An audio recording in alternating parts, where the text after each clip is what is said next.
Everyone, we're going to start our presentation over again. Thank you for your patience while we do that. We're going back to the beginning and we'll repeat the information whenever you're ready, Matt. Thank you, Mayor.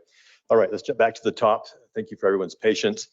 The overview of the presentation today is I'll provide a brief update on the overall project. We'll talk briefly about the communication and outreach plan. We'll talk about the capital stack that we have developed for this project, as well as the project cost that we've currently estimated. We'll talk briefly about the rate and revenue sufficiency. This is critical because we have to make sure the rates are sufficient to pay for the debt service for each of the funds. And then, of course, talk briefly about several decision points we're hoping to get feedback from council members on, and then have some time for questions and answers. So let me jump right into reviewing some of the goals for the project. Recall when we kicked this off a year and a half ago or so, one of the main goals we had was trying to manage risk and manage the project by avoiding rate revolts, meaning not increasing the rate so much where the public will no longer support this incredibly important project. We wanted to stay within fiscal capacity, and we'll talk more about that in a little bit. And because we could not afford to replace the water and sewer lines in all 121 blocks of the downtown, historic downtown, what we decided to do is go after the oldest and most unreliable sections in the downtown area. And of course, we want to make sure the project is done timely, it doesn't drag on months after months after months, and that we are able to manage uncertainty as much as we possibly can. Very quickly, this picture on the screen now is showing the 121 blocks. This is the water age map. The different colors represent the different ages of the water lines. Following is a water age map for the sewer lines. Again, you can see by color that we have many areas in the downtown that have infrastructure that's older than 1950. It's older than 70 years of age. This next page, we're talking about phase 1 of this project. And we've divided phase 1 into a phase 1A and a 1B. The red area on the screen, which is also illustrated on a chart that sits before City Council, refers to phase 1A. Phase 1A will kick off in May of 2022, this spring and summer. And phase 1B, which is the yellow area, will kick off in May or the spring of 2023 and continue through the summer of 2023. A couple main points I want to illustrate here is that we've highlighted phase 1A and 1B. And please note that we do not include all the roadways in these areas. Okay, what we're going after is the oldest, most unreliable, and what we can currently afford right now. Russ.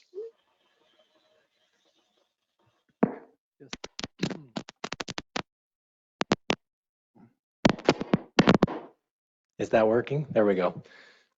On that point, yeah, it's important that people understand that all of the lines in those areas will not be replaced. So it could be in phase 1 of this project, phase 1A or phase 1B.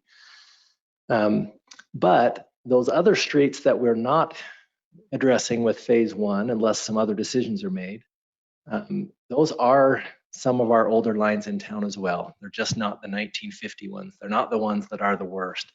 And so we will be back in phase 2 of this project whenever we move forward with that to address some of those other impacts. And that's important to understand for 2 reasons. One, people need to understand that as it is currently, we may not be replacing the water lines and sewer lines and irrigation lines in front of their houses.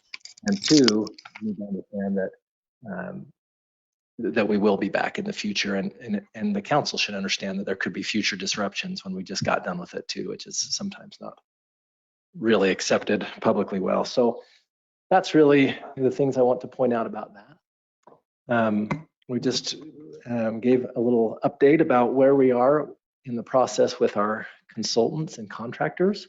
The council approved last year for us to enter into an agreement with Sunrise Engineering for the design of this project. They're our engineering consultant. Council also approved at that time, thought it was worth paying for the design of the pressurized irrigation system in the same areas that we're replacing water and sewer lines. And the reason for that was primarily because if we're going to go in and disrupt the whole road and replace the surface, we don't want to have to come back again and install pressurized irrigation later, cut into the new asphalt, and cause problems with the roads there, disrupt the citizens again as well. And so I thought it was worth the design fee to get that done at this time, and then consider later whether we're going to include irrigation, which we'll be talking about today.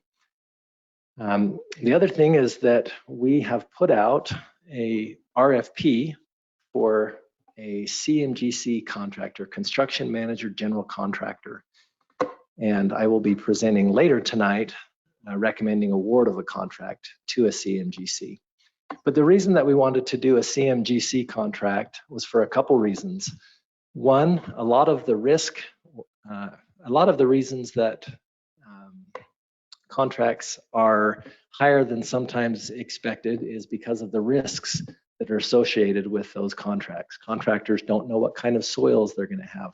Contractors don't know if there's what the possibility of running into groundwater is, those kind of things. And you can provide some of that information. But one of the reasons we wanted to bring on a CMGC is so that they could help us evaluate those risks, try to reduce them or eliminate them in hopes of getting more value out of the contract. They will also provide input on best ways of doing things. If they look at our plans and think they don't look constructible for some reason, they can provide input on other ways to do it and potentially save some money that way. And so it's really meant to have them on our team as we finish out the design so they can collaborate with us and figure out the best way to be the most efficient with our money. Thank you, Russ. Next is the updated project timeline. We are into the February design phase. We will look to approve a contract with the CMGC, as well as 3 parameters resolutions, one each for the water fund, sewer fund, and pressurized irrigation fund. We're looking at doing a public hearing on March 15th, which is required due to the parameters resolutions commitments, and then finalizing the capital stack, the funding, and then bidding the project out, and then beginning construction in the May timeline. I was mentioning earlier that staff is considering purchasing the materials early. There are a lot of projects throughout the state that will be competing for the same materials. There are supply chain issues we are concerned about, and more of that to come, so stay tuned. We look at kicking off the construction in May of 2022 for phase 1A, again, the red area, and then finishing that in October of 2022, commencing in spring of 2023 with phase 1B, which is the yellow area, and then finishing that in October of 2023. Let me shift gears and talk briefly about the public outreach. Obviously, this is a big project. It's going to go on for a very long time, and it's going to impact a lot of people's lives, obviously, very closely, because the roadways in front of their houses are going to be dug up for a period of time. What we intend to do in the next month or two is put a door hanger on every home within phase 1A and 1B, and within the 2-block area around those two, because they're going to have to navigate those same roadways to get home.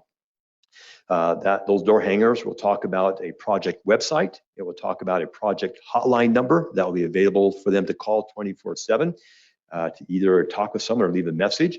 And it will also talk about an on-site open house, in which we hope to have literally out in the area of 1A, where the public can come out and meet the people that they will get to know very closely over the next 3 to 4 months and learn more about that project. We also intend to utilize, to the greatest extent possible, ongoing, our website, our newsletter, our social media, and any and all other viable outreach options that we can bring to bear on this. I had one question, if I may, Matt. Please. Getting back right to the project outreach, what's the plan for notification to residents of the specific dates that their homes are going to be affected in terms of service provision? What we hope to do is have the website completed literally within a couple of weeks, I hope, by Sunrise Engineering. On that website, we'll have updates all the time. And so the door knocker is intended to, in part, say, here's this website, here's what all the information is going to be, and here's the hotline number in case you don't have access to a computer or access to any type of online. You can call this hotline and get the information as well. We might even be able to include a second round of door hangers that gives, more information as we get down the road a little bit. Right now, things are very fluid in terms of supply chain, in terms of the bidding out and the award of contracts. And so we don't want to get too far ahead of the information that we've got. Sure, but once the project's underway, will there be a way for the residents affected by the work to find out when the service to their home is going to be affected? Yeah, thank you. Yeah, that's a great point. And so what we've negotiated, in fact, Russ, you want to address that really quick? Yeah, I was going to just point out one other thing. We are actually having kind of assuming the recommendation for award to the CMGC goes through tonight. We're having a kickoff meeting tomorrow with the PI person from Sunrise Engineering, with staff here, as well as the mayor and Matt, and the public involvement person from the CMGC contractor. And so we will absolutely require that they are given notice advance to when their service will be out, when it will be restored. So they will be kept in the know. What we'd hope to do to large up on that is literally have, if, for example, we're going to start on block B next week, that block B would get flyers the week prior, so they know that the project's shifting to that next block and be prepared for it. Thank you. Thank you. All right, let's jump into the capital stack and the project cost. Obviously, it's critical that the capital stack is sufficient to pay for the projected cost of the project. Recall that this is a sewer, water, and pressurized irrigation project. These costs are at 30% design. So again, very fluid. These numbers are likely to change as we get further into the design and as we get further into the bidding process. Our estimate right now of sewer costs for phase, this is 1A and 1B, is that correct, Russ? Or just 1A? This is 1A 1A and 1B. Yeah, and this is based on the 30% design costs from the contractor. So the sewer cost right now is 11.8 million. The water cost is 11.6 million, and the PI cost is 6.8 for a total project cost for phase 1A and 1B of 30.2 million. Again, I have to emphasize these are fluid numbers. We're only at 30% design, crouching fast on the 60% design here probably the next week or so. So we'll get more data then. Okay, but there's a question here because Russ, you just said that would also mean road replacement. So is the road replacement broken out in these three areas? So each of those, the road portion is broken out proportionately. Thank you. Thank between you. each of them. Yeah.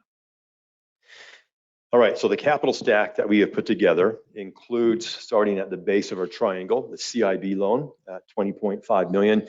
And thank you everyone for signing that letter. Thank you, Mayor Franco, for your participation.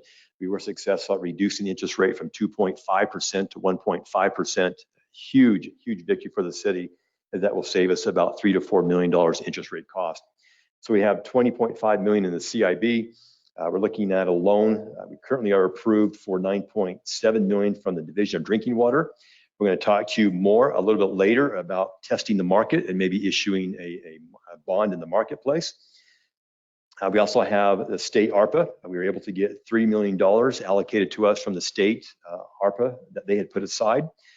We also received $2 million in direct federal ARPA funds.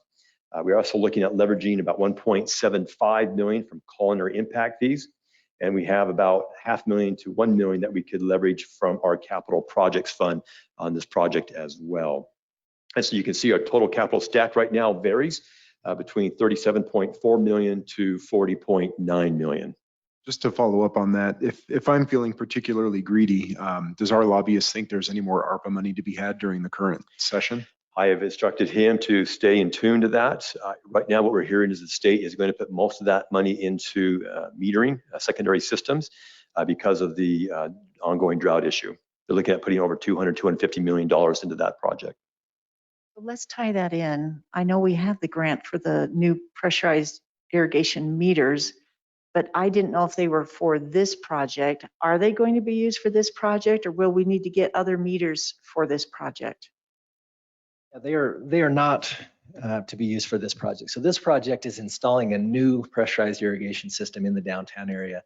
The other grant money and projects that we have going on are replacing other services that already have secondary irrigation with a box and a meter to meet that requirement for metering secondary irrigation. So a lot of the boxes a lot of the city or customers in the city that have pressurized irrigation now are not metered. Most of them are not metered.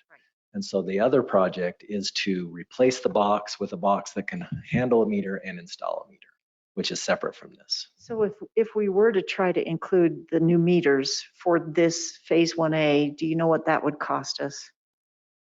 Yes, in fact, to be honest with you, the cost is in The cost is actually included in that right now, in that 6.8 for the meters. Okay, see, Yeah. let's just clarify that because that was an important point to the CIB board, that would include the secondary water meters. Yeah, So you're saying it is The included. point I made to them was that we were installing the new pressurized irrigation system and the boxes, but weren't necessarily going to include the meters. It's actually in that estimate, but there may be a desire to use this money to further the pressurized irrigation system and use the other projects that we have in the future to buy meters and install them. We can sort through that later, but to answer your question directly, we actually do have the cost of the meters in that estimate. Very good, thank May you. I ask, Matt, who is the contractor and who is the construction manager? So it is one company is what we're going to be recommending later tonight. It's BHI. We went through an RFP process, but it's one company is the CMGC. It's one acronym, General Contractor Construction Manager. I said that backwards, but that's okay. And they work with us to finish out the design. And if we're happy with the way everything's gone through the design, at the end of the design, they provide us a guaranteed maximum price as we work through and finalize the design. And then it's our option at that point whether we hire them to do the work, which is anticipated. But if things aren't going well, we have an out and we can bid it out competitively. So that's how that's Do they awarded. specialize in water and sewer? Is that why we in that direction? They specialize in excavation projects such as this, underground utilities, road work, those kind of things. Yeah. So I'll give you more details on that when we get to the report later tonight on what we did and how we selected them. BHI. Are they out of the Uinta Basin? They are. They have offices in several places, but their headquarters is in Vernal. Thank you. Great questions. Thank you. All right. So this slide is intended to show you the capital stack numbers on the left between 34 and 40 million right now, and the cost projection at 30% design, which is just over 30 million. And we're going to talk more about that delta here in just a little bit, or that gap. So let's talk about rate and revenue sufficiency. This is critical because, as I've indicated earlier, we are using 3 different funds to pay for this project. We are using the water fund, the city's sewer fund, and the city's PI fund, or pressurized irrigation fund. And it's critical that the rates in each fund are sufficient to pay for the debt service that's going to be issued by the city that's relative to each of these individual buckets. Okay, so I want to go through each of these very quickly. But before I do, I'm going to ask Wes to come up and just provide you a quick history about this utility rate schedule, which was done by Zions Bank and adopted by the city council about 1.5 years ago. So if you might recall, some of you, back in December of last year, we came to the council with a recommendation based on the studies of what it would take to address everything pre-1970 with about a price tag of 25 million that Horrocks had come out with a study on. That did not include any changes in pressurized irrigation, which we'll dive into next. But as you can see, we kind of had a percentage increase of what we would need to do. And we had a plan year by year on what percentage increase we would see in the various different utilities, whether culinary water, sewer, or PI, or our stormwater. So you can see the different rates and how we were going to address different capital needs in each of those funds, even beyond downtown infrastructure. We looked at equipment, we looked at other projects, whether impact or not, to come up with the study that Zion's prepared and to come up with a game plan on how to tackle that. Wes, thank you. So let's jump into each of these. Wait a Yes, second. I think this is where I had a question, please, on the previous Please. slide. of course. You're showing the percentage increase, you're showing the increase of the utility bill per year at the bottom, okay? I didn't know if that was per year, the 623, the 697 and so forth, or is that per So- month? So those bills are per month. So Right. if you can see in the column 2024, for example, the average bill would be 8409 with a blended increase of, 9.04 across all four funds. So the bottom line should really read increase of utility bill per month, starting in this year, next year, and so forth. Correct. And then where it says total, that's an average monthly bill. Correct. Okay, just wanted to make sure everybody knew. All right, thank you, Mayor. So let's jump into each of these funds very quickly so we can kind of demonstrate what the rates are and what the cost to the fund is. This is the water fund. What Wes just reviewed with you were the projected rate increases for the water fund going from 2022 to 2030. They average between 5 and 4% respectively. When the Zines rate study was completed, it anticipated a debt service about $442,000 principal and interest payment at 2% for a 30-year term. So what we've done to date is we've been able to, as a projection as of 2/7/22, we're looking at a market option. Although we have got a commitment from the Division of Drinking Water, we are looking at a market option, and we'll talk more about that at the decision point in just a moment. But our projection right now is for $466,000 annual P&I at 2.4% for a 30-year term. And that's for a $9.89 million bond. So this is lining up fairly well with the rates that you had adopted in the rate schedule from Zines Bank. But it's important to note that as we go into more conservation, less water use, that means less revenue. That may impact revenues for this fund, and it may impact the future rates that we consider in the future. Okay. And right now we're seeing about a 4% approximately under our projections. So on an annual basis, go ahead, Matt. Thank you, Wes. So next is sewer fund.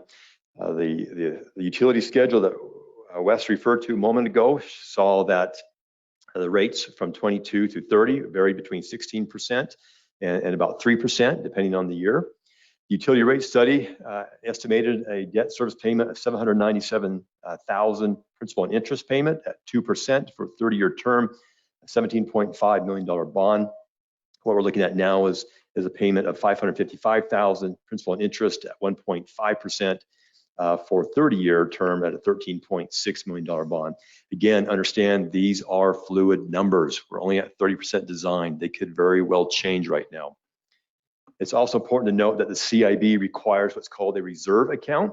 What that means is that we've got to accrue an amount equal to the max debt service payment in the first 6 years of the amortization schedule. And that's expected to be about $92,000 a year for the first 6 years to net the $555,000. Okay. It's important to note that the DDW or a market would not require that, but the CIB does. So you'll see that here in the sewer fund and in the PI fund. Next is the PI fund. This one's a bit more complicated. Why? Because when we did the rate study, we did not anticipate including pressurized irrigation in the Old Town project. Recall that council decided to go ahead and include that and to make sure that we provide those pressurized lines as we could when the project kicked off. The rates you see there on the left at 3.5% consistent through the 9 or 10 years was without debt service supporting this project. And so the PI rate is going to likely have to see an increase because we did not anticipate the Old Town project.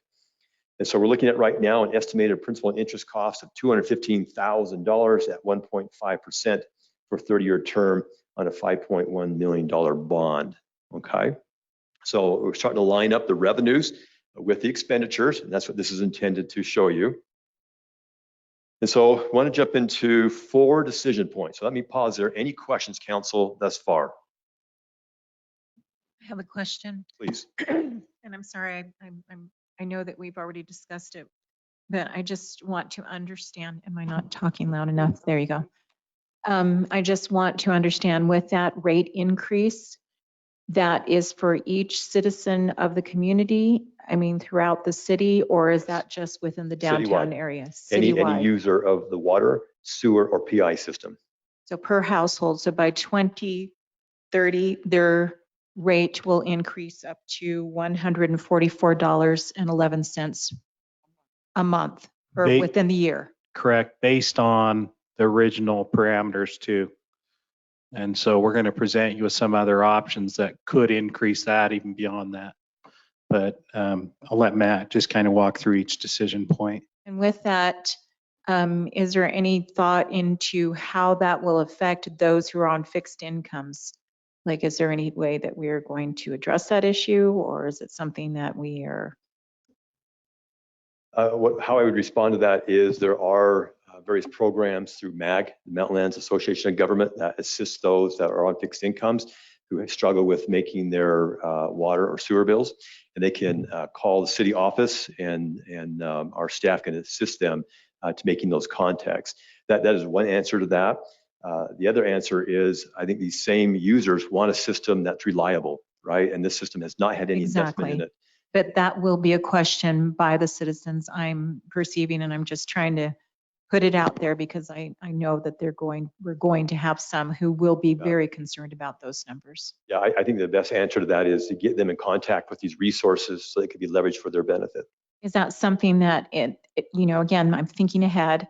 Is that something that when we present it in the open houses and on, It could. that we could We give could. them that Mhm. information, Yep. places that they can go to Mhm. and seek out? Okay. Absolutely. Vaughn, just remember too, if you're talking fixed income, Social Security as an example, there's annual increases that help to offset these type of increases as well. Cost of living, but they probably don't take into account our cost of living unless we can get it somehow put into the Census Bureau, right? And then hopefully that'd be adjusted. That'd be helpful.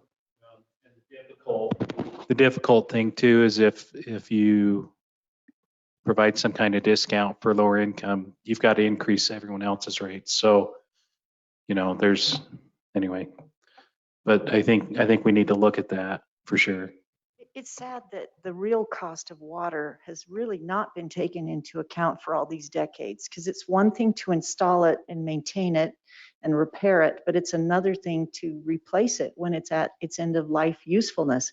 And that end of life usefulness has just not been taken into account for all these decades, which is really a shame, right? But we can't go back. Right. And we certainly can't allow it to go on for another 40, 50, 70 years, right? That's a health hazard. So, here we go. We've got to be wise. We've got to bite the bullet and look at the real cost of delivering water to our citizens. All right, so decision point number one is simply reaffirming council's commitment to include PI in the base project. What I mean by that is to include PI in phase 1A and 1B as it's shown on the board in front of council right now. Are you still supporting incorporating pressurized irrigation in the project? If you do, we'll probably have to increase those rates to, we believe, this is an estimate, about 11.5% from the 3.5%, which I had showed you on the earlier screen. So this particular fund would also have a CIB reserve account requirement. This requirement is less than the sewer at about $52,500 per year until the max annual payment reserve balance is achieved in 6 years. Wes, do you want to talk briefly about the second and third bullet points there? So currently in this projection with the rates, we factor in using about 1.75 million in impact fees. So the thought process of talking with Russ and engineering in the past was we could use impact fees towards this project to specifically culinary impact fees to address the need to develop a new source or a new well for culinary. If we expand our PI system, then we don't necessarily have to expand and develop a new source. Again, the other item, kind of item number 3, is if we consider going up to potentially about 5 million in impact fees on this project, which it would be impact fee eligible, then we could use those funds and potentially get even a little bit lower rates but we would need to assess those funds. We'd essentially pay our debt service for the next 30 years with impact fees. So do you want to talk on that, Russ? I need to muddy the water a little bit and make this confusing. So, We can't. hello, there we go. It's important to understand kind of the concept behind this. In our 2018 master plan, we analyzed our water usage, we analyzed our growth, anticipated growth, and we determined that there was going to be need for an additional water storage tank and an additional water source, a well, right? The estimated cost for those items is 5.5 million. At the time, we did an estimated cost for putting pressurized irrigation in the downtown area, and the cost was 7.5 million at the time. Now, if you look at that cost estimate, 7.5 million, you're probably recognizing that that is significantly short of what it would take to put pressurized irrigation in downtown. And so there's some implications from that. At the time, we had said and got council buy-in that these costs are pretty similar. Rather than sinking the money into the tank and the source, why don't we put into pressurized irrigation? That will reduce the need for those, and it'll offset the need for those so that we won't need it, and it works. But now, if you're looking at pressurized irrigation in the downtown area, the whole area being in the $16-17 million range, and that's just a rough estimate right now. And we don't have updated costs on the tank and the well at this point, nor do we know when those demands are going to be needed because we haven't done an impact fee update in several years. It's a little bit concerning. It could be that our plan of using those culinary water impact fees to install pressurized irrigation is a little bit flawed. Solution is that we are going to kick off in this next year another master plan, and we're going to reevaluate the demand for those culinary water improvements, figure out when they're going to be needed. It's not a quick thing. We've got to analyze all the use, we've got to analyze growth, and we need to analyze cost again for both of these. So if we go down this path of using impact fees as we have been for pressurized irrigation in the downtown, there could be a little problem in the future when we update this master plan. So that's just something you need to be aware of right now. We may be able to when we update those costs and requirements or needs, it may still make sense, it may not. And I don't have more information for you at this time, which is making it complicated, but it's important to understand that this analysis right here and these rates assume you're putting 1.75 million of impact fees toward that pressurized irrigation. If you don't, those rates are going to go a little bit higher. Does that make sense? And here's another muddy part of it. What will the state legislature require of us in the future with pressurized irrigation? You see what I mean? They're saying they're pushing that for water conservation. And so if they're going to mandate it to us, or how's that looking in the state legislature right now, I don't know, but I'm sure it's going to come if the drought continues, right? Well, one of the reasons this was looked upon favorably several years ago when this decision was made is because it is more environmentally friendly. We don't lose as much water in ditch irrigation, right, or in pressurized irrigation as we do in ditch irrigation. We don't have to pump that water from a deep well and store it in a storage tank. We instead just use we use the river water, and we use the Central Utah water system, which is just kind of gravity canal system to feed that. And so there's some benefits there. When you talk about what the state's going to require, they are moving forward with metering, but that's talking about anywhere there's a secondary irrigation system, you have to meter it. If customers don't have secondary irrigation and they're just using their culinary water connection, well, it's already metered. So we've met that requirement, but there are unknowns. They could make other changes and things that aren't really understood too, but that should be understood that when the requirements, as I understand that the state is pushing, is not that everybody needs to have secondary water and a meter. It's every secondary water connection needs to have a meter. There's a difference. Question, Mayor. Couple questions. About what percentage of the people in the downtown, in the historic blocks are on ditch, still using ditch water, and what are just using, how many are using culinary? Is it 50-50? No, there's substantially less that are using ditch irrigation than are using. You have a number? culinary. I could get that and report it to you. I just don't remember it. I have to figure it out every year when I do the reporting to the state. I just don't remember what it is right now. I live in the 400 East Block, 100 North area. And I can say that the majority of the individuals in our one block area are all using culinary sprinkling systems. So Yeah, I think there's maybe 125, 150 customers in all of downtown ditch. Heber on ditch. And I think that, just rough numbers, probably that whole area, there's probably 1,000. Yeah.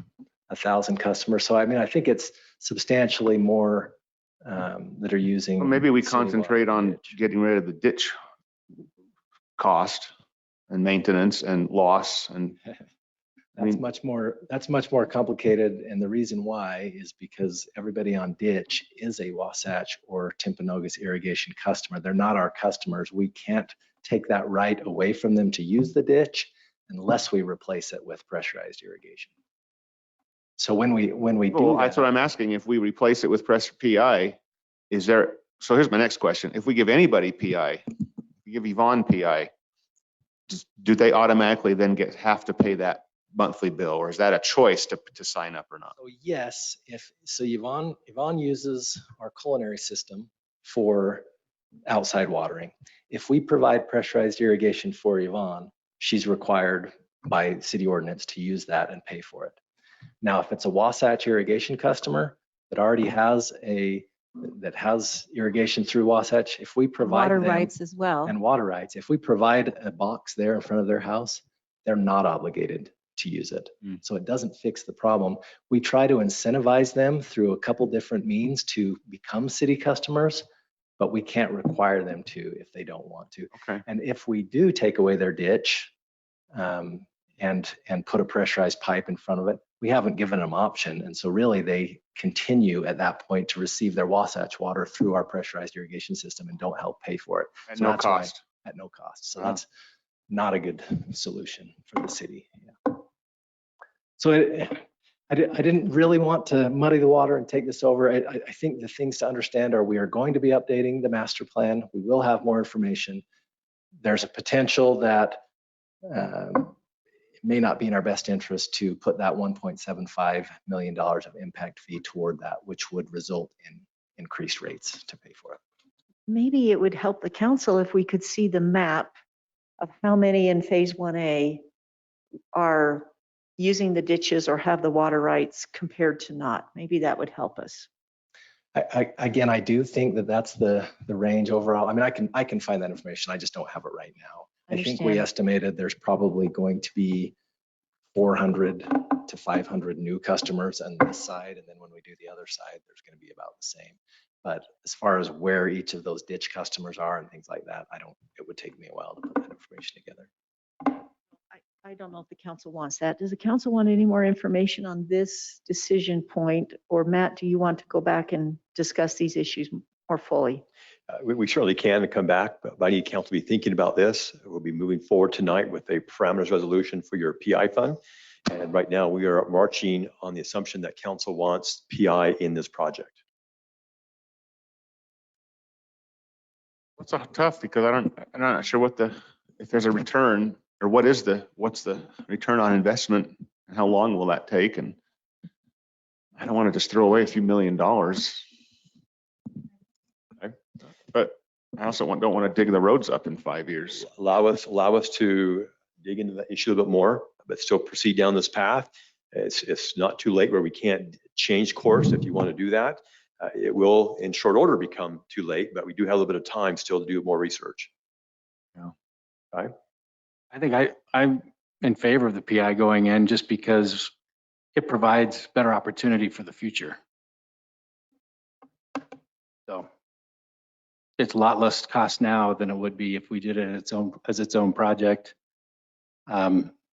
If the state, like Heidi was saying, comes and says you have to have a pressurized irrigation system, saves us with I think it's an opportunity to do it and provide for the future.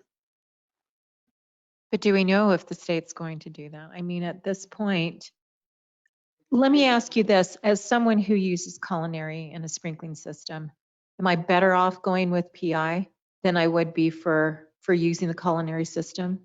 I mean, that's what I'm just saying, if I break it down for the citizens, you know, that's a question they're going to ask.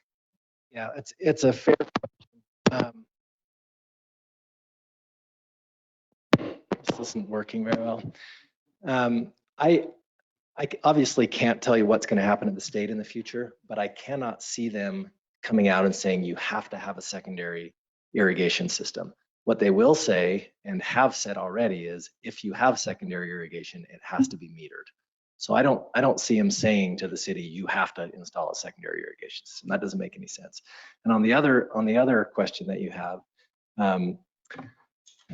for you as an end user, is it better for you to use a pressurized irrigation system or just use your culinary water system? I don't know that there's a big difference for you. I think the big differences would be for the city because a deep well, culinary water well, large well that supplies that water and the storage capacity to store it in concrete tanks or whatever kind of tanks we do, that's a big cost to the city that it's more efficient generally. With this project cost, it may not be more efficient overall, but generally irrigation water is cheaper than culinary water. Does that make sense? I was going to say anyone who uses. And we can look at that on slide 18 again, where you can see how it benefits the end user, because obviously costs are going to go up. If we can go back up to slide 18 and just compare the difference, because I also have to water with culinary outside. And you can see that, you know, an average bill is $25.58 in 2021. But for the pressurized irrigation, which is your outside watering, right, that's not treated, you see it's only $14.08 a month. So would you rather spend the $14.08 a month to take care of your outside needs, or would you rather spend $25.58 a month on an average bill to water outside? Right? And the more water you use, all of the rate structures are set up so that the more water you use, the more expensive that water becomes. It's a hard question to answer. Yeah, my water bill in Valley Hills is way more than $25.58 in the summertime. Yes. 5 Let's times move on to that. decision point number 2. So Western 14 Roads, bucks would really be quick. a deal. So when I looked a few years ago, just comparing culinary and PI, they were very close to the same cost because you have to pay a base rate with your secondary, regardless of the, you know, because again, it's not metered. And those could change as we may have to have a usage structure on PI, but So you're saying that that's only the base rate, which I had thought Well- we were still using. so with PI, we just have a rate based on square footage of the lot. It's not. Keep in mind, council, too, we're assuming at this point to keep plying forward and looking at PI for downtown based on kind of the direction we've received previously. That doesn't mean we can't change course, but we do have to do a few things tonight, you know, specifically parameter resolution and address that just to get moving forward in the right direction. So I'll let Matt kind of maybe hit the next item. So I'm going to touch real quickly on this because I believe we're supposed to be getting into a regular meeting, but we looked at the division of drinking water and compared closing costs with the division compared to if we took it to market. And they're very, very comparable with the market, maybe just being a touch less. The division of drinking water requires a 1% origination. So that's, there are different costs to issue a bond in the market, but they don't have that 1% origination. So those costs come out to be similar, where the division of drinking water particularly could potentially become more of an issue is we're subject to federal mandates of Davis-Bacon wages and American Steel provisions. As we've looked into that, the cost to address that's between 22 and 30% more in the project to be able to pay it for it that way. And so, we're approximating 3 million, and that's just on the culinary portion. If we were to taint the funds in the CIB for the sewer or the PI, you could add 22 to 30% on top of those projects. That's why we're kind of going down the path of looking into the bond market. We would have a lower interest rate with the Division of Drinking Water at 2.2. But based on the reduced costs, our interest rates would actually be lower to go to market, just because we don't have as much principal we're accruing that interest on, even at the higher rate. And so we kind of wanted to give council that update and just say we want to move in the market direction and look at that. We'll have to go through a credit rating process, and there are some steps, but we're engaging Zion's Public Finance to help us with that process and get us moving in that direction. Wes, did you say the division also has an origination fee? They do. That becomes part of the cost as well, right? Yeah, correct. So the 191 includes the origination, whereas the market includes some of those costs that we wouldn't incur, but it's basically sixes. Now the interest rate is higher, but again, we're not subject to the federal regulatory requirements in the project where we have to pay higher wages at union levels, for example. So again, we're kind of recommending we move in that direction of at least going and taking it to the market. Any questions? Well, this is new information than what was, in the agenda, just this slide. And thank you for giving us more complete information here. I know we've kind of discussed this, whether to go with the DDW bond versus the bond market. And if we weren't subject to Davis-Bacon and the federal steel requirements, yes. it'd be an easy decision. But Well, do most we of did our, confirm with Division of Drinking Water, we are subject to that. well, please confirm that. I don't know if we want to make a decision on that yet, given. So I that talked with deal. Michael Grange with the Division of Drinking Water. And they also put it out in a letter, in an email that I can forward to the council that specifically says we are subject We are. for sure. Okay. So Okay. So that would be union wages and American Steel. correct. And I'm not sure what construction companies in this state do pay the union wages. They must be available, but I'm not sure if that would limit our bid process or, to certain companies. They would be, the Part of the bid. general contractor would be subject to pay those higher wages to the frontline employees. Yeah, so let me move on quickly. Point number 3 is in the event that bid numbers come back lower than expected. Remember that we're only at 30% design. In the event that bid numbers come back lower than expected, would you want us to reduce the rates, or do you want us to grow the project into the existing rates that we've talked about tonight? I'd like to grow the project. I mean, this thing's not going away. Grow the project. You won't get cheaper rates than now. Okay. I would have to agree on that as well, Okay. unfortunately. Don't hate me, citizens. Agree. Agreed. All right, and then decision number 4 is looking at whether you wanted to do all the roadways, redo all the water lines, all the sewer lines, and upgrade with PI lines in area phase 1A and 1B. Remember, we talked earlier that we're not including all the roadways.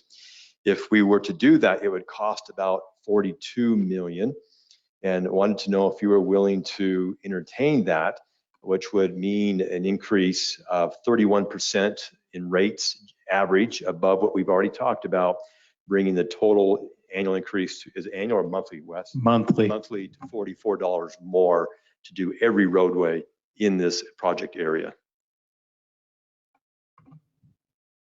I think the ones that wouldn't get it would feel lucky because they wouldn't have to deal with the construction.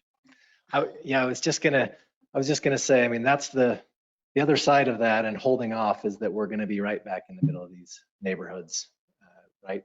Tearing up the same part of town again. I mean, not the same roads. We're gonna get outside of those roads, but those in between blocks, we're gonna be right back there. So that's the thing you're balancing with trying to. Are you looking at a project that would be concurrent with everything else? So it would be 2024 you're looking at to carry that into, or? That is a great question. We would need to coordinate that with the CMGC, but it is a lot more work. Could they have the manpower to get it done in 2 seasons, or would it maybe break this into 3 years? I don't know the answer to that, but what we would do is try to get done with an area and get out and move to the next area and get out. But it could add another year of construction. There's no question. I'm not inclined to expand it to all the roads. I'd like to get the sewer and water done. Perhaps the council would like to look at the bids first and what the initial projections are before revisiting this. Yeah, and I think we've put a lot of information in front of you. And if you make a few decisions point, say that you decide, hey, we don't want to go with PI necessarily, but we do want to expand our water and sewer. You know, again, that rate with CIBs at 1.5. Current market rates are about 2.65. And with what the Fed's doing, you know, they could be much higher. So, you know, I would encourage you at least to make sure we use that full amount of the bond, because it's going to cost us more later. Just keep it, just some thoughts on that. I'd like to say, I actually would be inclined to look at replacing all of it, because as Heidi said in the beginning, we've neglected this for years and years and years and years. It's never going to get cheaper than it is right now. The borrowing isn't going to be cheaper. And we could just get it done in one fell swoop, and the rates would be where they need to be to prepare for 50 years from now, when we have to replace it again. I wanted to clarify that $42 million estimate that we're talking about is the yellow and red areas.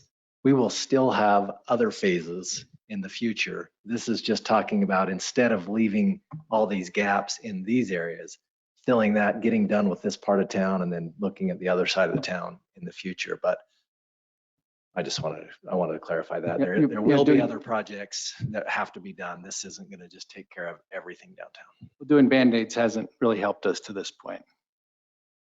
So that's my opinion. So council, that concludes my presentation tonight. The decision I will need from you tonight when we go into regular session and consider the parameters resolution is direction on exploring the bond market for the water funding. Staff feels very strongly that's the route we should go, but we'll need that feedback from you tonight on that. And we'll have that discussion, right? For the When we get to parameters regular resolution. meeting. Any other questions before we go into regular session? Yeah, I have a quick question for Russ. Are we replacing the lines as they are, or are we going minimum 8-inch on water and sewer? And or are we not anticipating the future, but are we thinking about and prudently thinking, you know, someday there's going to be more commercial, more people. Are we putting these lines in the ground for the potential of a growing town in the downtown? We are. There are definitely some unknowns. We are trying to be as conservative as we dare without saying we're just wasting money. It's really difficult. What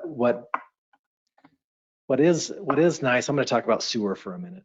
Yeah. Right now, the sewer line that runs along Main Street runs in the middle of the block through all those areas, right through the businesses, under houses, those kind of things.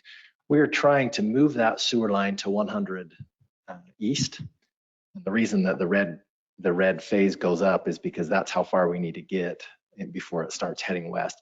But that main line, we are upsizing that line and making that line big enough to handle the growth that we are anticipating in that area. Most of the lines that are going east to west, we're not really anticipating that much more is needed there than an 8-inch. 8-inch would be fine for.